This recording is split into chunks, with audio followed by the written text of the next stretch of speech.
মাথাভাঙ্গায় বুথের সামনে নিশীথ প্রামাণিককে ঘিরে বিক্ষোভ, টাকা বিলির অভিযোগে রণক্ষেত্র ঘোকসাডাঙ্গা। প্রথম দফার ভোট গ্রহণের দিন মাথাভাঙ্গা বিধানসভার বড় শোলমারি গ্রাম পঞ্চায়েত এলাকায় তৃণমূল ও বিজেপির মধ্যে উত্তেজনা চরমে পৌঁছায়।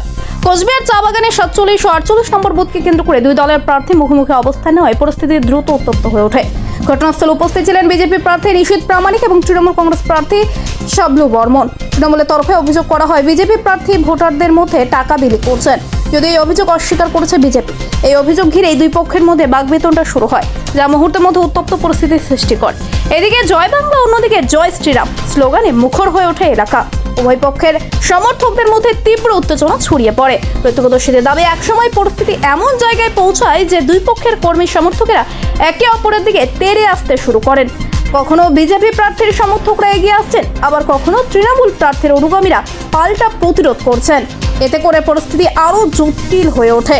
খবর পেয়ে ঘটনাস্থলে পৌঁছায় পুলিশ ও কেন্দ্রীয় বাহিনী। তাদের হস্তক্ষেপে ধীরে ধীরে পরিস্থিতি নিয়ন্ত্রণে আসে। তবে কিছু সময়ের জন্য এলাকায় উত্তেজনা ছড়িয়ে পড়ে এবং সাধারণ ভোটারদের মধ্যে আতঙ্কের পরিবেশ তৈরি হয়।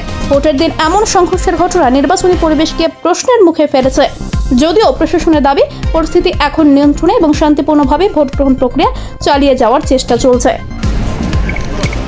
দাদা, তৃণমূল প্রার্থী এখানে এসে এমসিসি আপনি ভাঙছেন এই অভিযোগ করছে। আপনি 4 ঘন্টা ধরে দুটো বুথে কনসেন্ট্রেট করে সেখানে জনে জনে প্রত্যেককে যে ভোট দিতে আসছে একজন। দেখুন, আমি 4 ঘন্টা কেন, আমি পুরো সারাদিন আমি একটা বুথে থাকতে পারি, এটা আমার রাইট।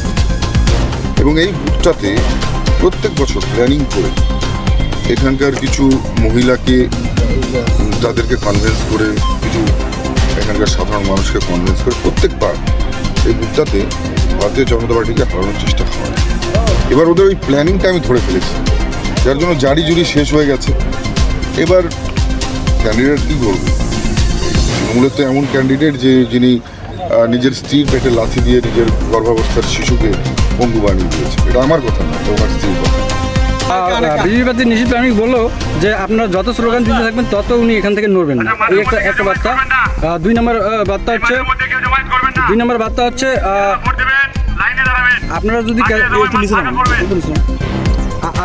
যখন বলা হয়েছে আপনারা টাকা নাকি বিলি করতেছিলেন, তখন সরাসরি আপনার বিরুদ্ধে অভিযোগ তুললো আপনি নাকি মেয়ে পাচার করেন।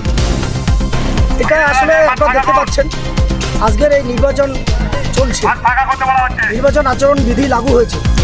এখানে বসে বাগানে এসে 200 টাকা করে বাগানের মানুষকে কিনছে।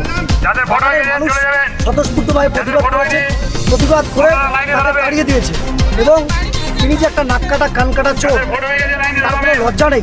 এখানকার মানুষ তাকে ধিক্কার জানাচ্ছে, তাকে নোংরা ভাষায় গালিগালাজ করছে, তবুও সে এখান থেকে উঠছে না, বরং হাত দেখাচ্ছে, এভাবে মানুষকে মারবে বলে হাত দেখাচ্ছে। ভিডিও আছে, আপনারা জানেন।